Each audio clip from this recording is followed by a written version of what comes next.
This is why it takes me just 2 simple ad campaigns for my music to get the most streams, listeners, and fans on Spotify.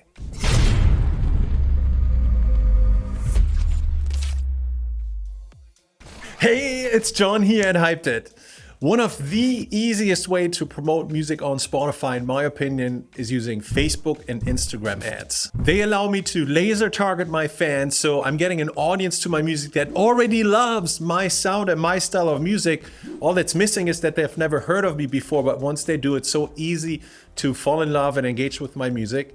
Second, it only takes minutes to launch these campaigns. And third, because they collect data and are self-learning and constantly optimizing, there hardly is anything to do once these campaigns are live. So they save me tons of time that I can put back into making music and engaging with fans or spending it with friends or family. But one of the questions I often get is, hey John, how many campaigns do I actually need to run for my music? If I run a new campaign for every song, do I end up with a stack of like 5, 10, 15 campaigns? And so what I want to share with you in this video is that simple framework that I'm using to get the most streams and listeners and fans on Spotify with just 2 campaigns. And it's based on a very simple idea, which is the winner takes all, or said differently, the budget goes to the best performing songs. Now, to show you exactly what I do, how I structure my campaigns, how I make decisions, and how I use just 2 campaigns to get maximum results, let me take you over to my screen and we'll jump right in. I'm in Spotify for Artists right now. And first of all, I want to show you here why the framework that I'm going to share with you has worked so well for me. It's based on a very simple but powerful idea. And that idea is that the winners, the best songs, are the ones that get the most budget and support from your promotion campaigns. Now, here's why that matters. I talk to a lot of music artists who might be on a similar release schedule to me. So let's say they're putting out a song a month, and every new song at that moment in time is the most exciting song. It's the same for me. Whenever I drop a new song, that's the most exciting one. That's my newest baby. And I wish it well, and I want that song to blow up as much as it can. But the reality often is that not every song has the same musical quality. Some of my songs resonate a lot better with my audience than some other songs do. Now, if as an artist, I would take the position that, hey, I'm going to treat every song the same and every song gets the same promotion and the same energy, and I want to put the same force behind it, then what would happen is that on some of the songs, I would get, decent results because those songs are good performers, but on some other songs, I would be pushing against a lot of friction and I wouldn't be really able to get the maximum results. And quite frankly, I would be wasting time, budget, and resources on those songs. And that's something I don't want to do. So what I do with my campaigns is I always take the easiest route. And what that means is that if a song or campaign for a song doesn't perform as well as it should, I will fade it out. And if a campaign of a song performs really, really well, I will let it run. And so you can see this inside my Spotify for Artists account, because some artists, those who push all their songs in the same way, end up with a lot of releases that have somewhere in the same neighborhood of streams and listeners. But because I follow this strategy where I double down on the winners and I let go of the losing songs, so to speak, you get a lot of different results in terms of the streams and the listeners I'm getting for my song. So if I just scroll through some of my releases here, and I have this set to all time, Feel It just came out last week, so that's too early to talk about. But then you see Harlem House, here's 30,000, about 20,000, about 20, 36, 21,000, 33,000. But all of a sudden here, there's one now close to 80,000. All right, so that one's sticking out. And then another one here, over 300,000, 100,000, 60,000, 56,000, 70,000. So all of these are similar again. But then here, almost 160,000, 80,000, almost 400,000. So you can see there are a lot of releases that are somewhere in the lower numbers, but then there are some breakthrough songs or releases that get into the hundreds of thousands of streams. And that's because those were winners and their campaigns just deserved a lot more attention. And so I moved my budget and my resources towards those winners. Now, how does this look in practice? that's what I wanted to discuss in this video here. So I prepared this little sheet here, and even though this looks a little bit technical, stick with me because at the end of the day, this is really simple. What I want to walk you through is this scenario of, let's say you have 12 songs coming up and there's a 12-month period over which you're planning to release these. So the idea here is, okay, I'm going to drop a song every month for the next 12 months. And for this example, it doesn't really matter whether it's 12 songs over 12 months or a smaller number of songs over a smaller or greater number of months. The ideas behind this will still become clear as I talk through it. And it's going to answer this question that, hey, if I'm promoting my songs using powerful Facebook and Instagram ads for my music, then how should I stagger my campaigns? How do I know when to start and then end the campaign and what to do with my budget? So that's what I'm going to explain on this sheet. And it starts in month number 1. So let's say I have song number 1 that I'm releasing in month number 1, and I'm going to start promoting it with my very first campaign. And I'm going to call this campaign number 1. And because this is a test campaign, usually the first 4 weeks of a campaign for a new release are a test campaign. This is when the ad is collecting data and it's being optimized. I'm going to shade this gray. All right, pretty straightforward. I launched a campaign. I'm letting it run for 4 weeks.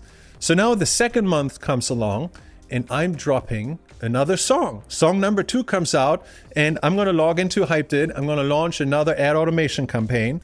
And this is going to be my campaign number 2. Because this is the second release and because this is the beginning of that release and it needs to go through its test phase, I'm also going to shade it gray. But the question now is, what happens to campaign number 1? Because campaign number 1 has been running for 4 weeks, when I move from month 1 to month number 2, I'm going to keep this running, this campaign. Because ultimately what I want to end up doing is I want to have one campaign that is always testing a new song. And I want to have one evergreen campaign that puts my best song, my best performing song constantly in the spotlight. So I'm always getting new fans. And so doing month number 2, I'm running these 2 campaigns. I'm promoting song number 1 and song number 2. Now, the third month comes along, I'm dropping another song, and that means that song needs a promotion campaign. So again, I'm going to go into Hyped. I'm going to launch an ad automation campaign for that song. And this is going to be a test campaign because it's a new song. It has to collect data for 4 weeks. But now I can, at this point in time here, as I move from month 2 to month 3, compare campaign number 1 and compare campaign number 2. So I'm going to see now how both of these campaigns that are both matured now, because both of them have been running for more than 4 weeks, which one of these performs better. And in my example, I'm just going to say that campaign number 1 outperformed campaign number 2 as I went from month 2 into month 3. And so that means song number 2, unfortunately, didn't bring it. It wasn't able to perform better than song number 1. And that means I'm going to stop this campaign now and I'm going to move that budget into campaign number 3. So I put myself into a situation where I'm running 2 campaigns at the same time. One is my evergreen campaign. In this particular case, campaign number 1 promotes my best performing track. And then the other one is a test campaign where I apply a budget to a new song to see how that performs, which in this case now is campaign number 3. So let's move forward to month number 4. Comes along, I'm dropping a new release, I'm launching a new campaign. And once again, this is going to be a test campaign during the first 4 weeks. And it's another opportunity for me now to compare. Okay, song number 3 with campaign number 3, was it able to beat my evergreen campaign? Yes or no? In this hypothetical example, I'm going to say, no, song number 1 was the one. That's still outperforming what I'm getting from song number 3 and campaign number 3. I'm going to stop it. I'm no longer going to promote campaign number 3. And I've moved this budget now to campaign number 4 for my 4th release. Now, at this point, you might start to see why in Spotify for Artists, I have a couple songs that perform so much better than others. It's because they have been evergreens. They have been bigger hits, which means the campaigns have had a longer shelf life. And obviously then there was more algorithmic exposure. They got more Discover Weekly. They got more Release Radar. They got more Spotify Radio. So all these benefits, they add up on top of each other. But let's move forward to the next month. So song number 5 drops and I'm going to launch campaign number 5. And again, I'm gonna not touch this for 4 weeks. It's going to be test campaign first. But when I come here to the end of month number 4 and going into month number 5, something changed. Song number 4 actually turns out to be a bigger hit than song number 1. So what I'm gonna do here now in this hypothetical example is I'm going to let the campaign number 4 run. Here at this point, I will have compared the engagement rates, I will have compared the cost per click, I will have compared the results that I'm getting in Spotify. Actually, I have a separate video where I talk about some of the actual metrics that I look at. Let me leave a link above that so you can check that out. But at this point, I determined, hey, campaign number 4 is actually beating campaign number 1. And so my budget now moves to campaign number 4 as the new evergreen campaign.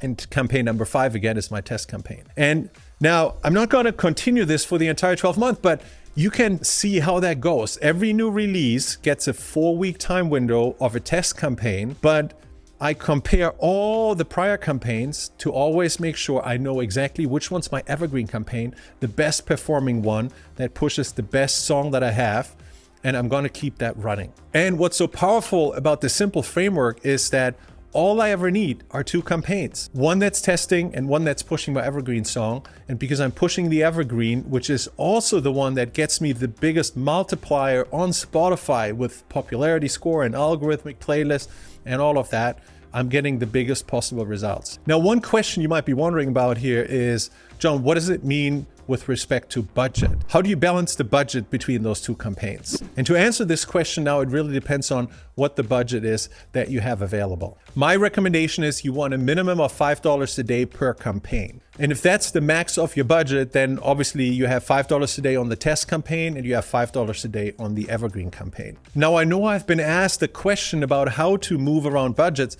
by some artists in our community that have bigger budgets available. And so if this is you, I do want to answer that question for you here. And I'm just going to write over this. Essentially, what I'm doing is for the test campaign, I'm always running at $5 a day. It doesn't matter if I have a bigger budget, the test campaign runs at $5 a day, which is the minimum budget. But if I do have a bigger budget, I want to make sure that the majority of this, meaning the remainder, the balance of that, is pushed to the evergreen campaign. So let's assume I had a budget of $20 a day. With $5 going to the test campaign, I would now have $15 for the evergreen campaign.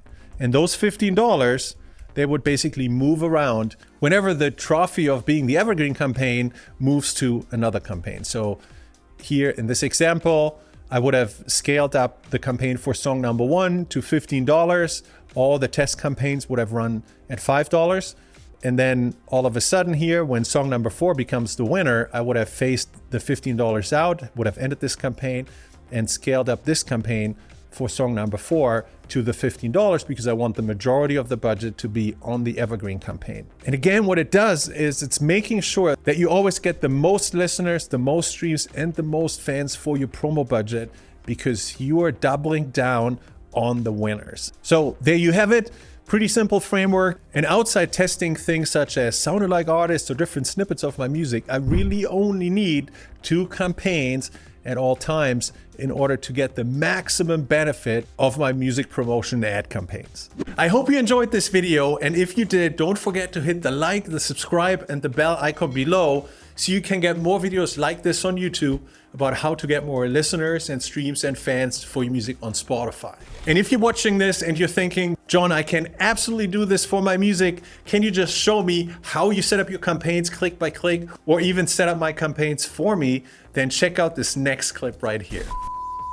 Want to get your music heard on Spotify with AI? I just launched a brand new video training program called the Spotify Growth Switch, where I show you how to start growing real listeners, real fans, and real streams on Spotify in less than 10 minutes using software and AI. I've used the Spotify Growth Switch system to now grow my music to over 7 million streams and tens of thousands of monthly listeners on Spotify. This works for any music genre. It gets you real fans and listeners super fast, and it's extremely easy to setup, literally just like flipping a spotlight switch for your music. Despite using AI, you don't need to know nothing about tech stuff in order to be successful with this. I've had the tremendous privilege of helping multiple tens of thousands of music artists grow their music on Spotify, many of which have grown to much larger numbers, lots more listeners, lots more streams than I have using the systems that I've taught. Makes me so proud of their success. And so if you want to get more real listeners, real fans, and real streams for your music fast using state-of-the-art software and AI, then click the link below this video and check out the Spotify Growth Switch. I can't wait to help you grow your music on Spotify, and I look forward to seeing you on the inside.